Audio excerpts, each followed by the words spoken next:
1967 திராவிட முன்னேற்ற கழகம் பேரறிஞர் அண்ணாவுடைய தலைமையிலே ஒரு மாபெரும் வெற்றியை பெற்ற நிலையில் அன்றைய மூத்த தலைவர்கள் எல்லாம் பேரறிஞர் அண்ணா அவர்களை சந்தித்து மாலை அணிவித்து கௌரவிக்க வேண்டும் என்று சொன்னபோது அண்ணா அவர்கள் இந்த வெற்றிக்கு சொந்தக்காரன் அன்றைய திராவிட முன்னேற்ற கழகத்திற்கு தேர்தலுக்கு நிதி வழங்குகிறேன் என்று சொன்னபோது பேரறிஞர் அண்ணா சொன்னது, தம்பி உன் முகத்தை ஒவ்வொரு தொகுதிக்கும் காட்டினால் 30,000 வாக்குகள் திராவிட முன்னேற்ற கழகம் பெறும் என்று அந்த மாநாட்டிலே பதிவு செய்திருக்கின்றார். எந்த இடத்திலும் எந்த நேரத்திலும் தீய சக்தி கருணாநிதியை பேரறிஞர் அண்ணா அவர்கள் நினைவு கூர்ந்ததாகவோ அல்லது அன்றைய திராவிட முன்னேற்ற கழகத்தினுடைய வளர்ச்சிக்கு வித்திட்டவராகவோ சொன்னதாக வரலாறு இல்லை. ஆனால் வரலாறு தெரியாத சில தருதலைகள் தலைமேல் கத்தி தொங்கிக் கொண்டிருக்கின்றது.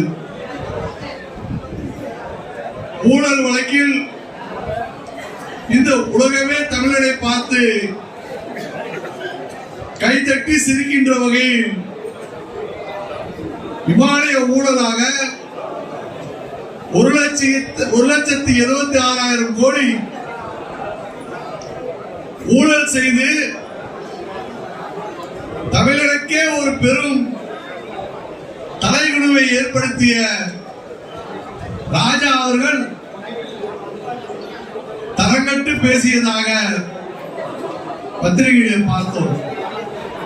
வரலாறு தெரியாதவர்கள் அப்படிதான் பிதற்றுவார்கள். இன்று கூட நம்முடைய புரட்சி தமிழர் அருமை அண்ணன் எடப்பாடியார் அவர்கள் அவிநாசியிலே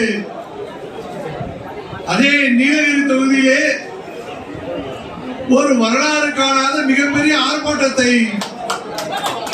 பல லட்சம் பேர் கூடி கண்டன குரலை எழுப்புகின்ற ஒரு மிகப்பெரிய ஆர்ப்பாட்டத்தை நடத்தி இருக்கின்றார்கள். அப்படிப்பட்ட புரட்சி தலைவருடைய இயக்கத்தில் சிறப்புகள் வாய்ந்த புரட்சி தலைவருடைய இயக்கத்தில் நாம் எல்லாம் அம்மாவுக்கு பிறகு புரட்சி தமிழர் அருமை அண்ணன் எடப்பாடியார் அவருடைய தலைமையிலே இன்று சீரம் சிறப்போடு நாம் வீரநடை போட்டுக் கொண்டிருக்கின்றோம். வருகின்ற காலம் என்பது தேர்தல் காலம். நாடாளுமன்ற தேர்தலை நாம் எதிர்கொள்ள இருக்கின்றோம்.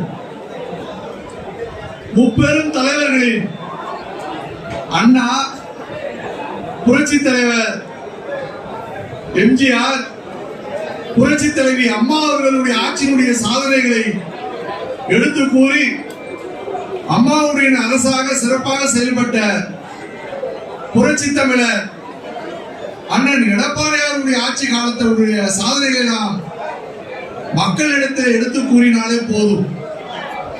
அது மட்டுமல்ல, இந்த மக்கள் விரோத விடியா அரசுக்கு ஒரு முடிவு கட்டுகின்ற